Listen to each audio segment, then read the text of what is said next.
Hi friends, ഇന്ന് നമുക്ക് നല്ല തീരെ കനം കുറഞ്ഞിട്ടുള്ള നമ്മുടെ അവൽ കൊണ്ട് ഒരു ഉപ്പുമാവ് തയ്യാറാക്കിയെടുക്കാം. അതിനുവേണ്ടി ഞാനൊരു പാത്രത്തിൽ അവൽ ഇട്ട് കൊടുക്കുന്നുണ്ട്. ജസ്റ്റ് ഒന്ന് പരത്തിയതിന് ശേഷം നമുക്കതിൽ വെള്ളം നമുക്ക് തളിച്ചു കൊടുക്കാം. ചെറുതായിട്ടേ വെള്ളം തളിച്ചു കൊടുക്കാവൂ. കൂടുതൽ വെള്ളം ഒഴിച്ചിട്ടുണ്ടെങ്കിൽ അവൽ ഒട്ടിപ്പോവും. അതുകൊണ്ട് ജസ്റ്റ് ഒന്നിങ്ങനെ തെളിച്ച് കൊടുക്കുക. ഒരു 5 മിനിറ്റ് കഴിയുമ്പോൾ നമുക്ക് ഇതിനെ ഒന്ന് ജസ്റ്റ് ഒന്ന് കൈ കൊണ്ടെല്ലാം തന്നെ ഒന്ന് മിക്സായി ആക്കിയിട്ടുണ്ടെങ്കിൽ നല്ലപോലെ നനഞ്ഞ് കിട്ടും. ഇനി നമുക്കൊരു പാത്രം വെക്കാം. അതിനകത്തൊരു എണ്ണ ചൂടായി വരുമ്പോൾ നമുക്ക് കടുകും കറിവേപ്പിലയും വത്തലമുളകിട്ട് പൊട്ടിച്ചെടുക്കാം.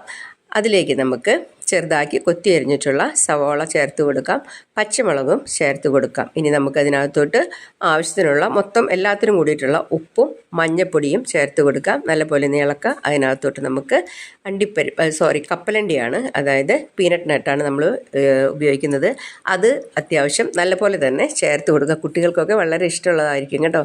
അതും കൂടെ ചേർത്ത് കൊടുത്ത് എല്ലാം കൂടെ നല്ലപോലെ ഒന്ന് മിക്സ് ചെയ്ത് വഴണ്ട് വരുമ്പോൾ ഇത് ഇതാക്കേണ്ട, ബ്രൗൺ ഒന്നും കളറാക്കേണ്ട കാര്യമില്ല. ജസ്റ്റ് എല്ലാം കൂടി ഒന്ന് സെറ്റായി വരുന്ന സമയത്ത് നമ്മുടെ നനച്ചെടുത്തിരിക്കാൻ നമ്മുടെ അവൽ ചേർത്ത് കൊടുക്കുക. 1-2 മിനിറ്റ് ഒന്ന് നമ്മളെല്ലാം കൂടി ഒന്ന് മിക്സ് ചെയ്തെടുത്ത് കഴിഞ്ഞിട്ടുണ്ടെങ്കിൽ നമ്മുടെ ഗ്യാസ് ഓഫ് ചെയ്യാം. 4 മണിക്ക് ചായയുടെ കൂടെ ഇതൊരു ബൗളിൽ കുറച്ചെടുത്ത് ഇങ്ങനെ സ്പൂൺ കൊണ്ട് കോരി കഴിക്കാനായിട്ട് ഭയങ്കര ടേസ്റ്റ് ആയിരിക്കും കേട്ടോ. നിങ്ങളൊന്ന് ട്രൈ ചെയ്ത് നോക്കാം. Thanks for watching.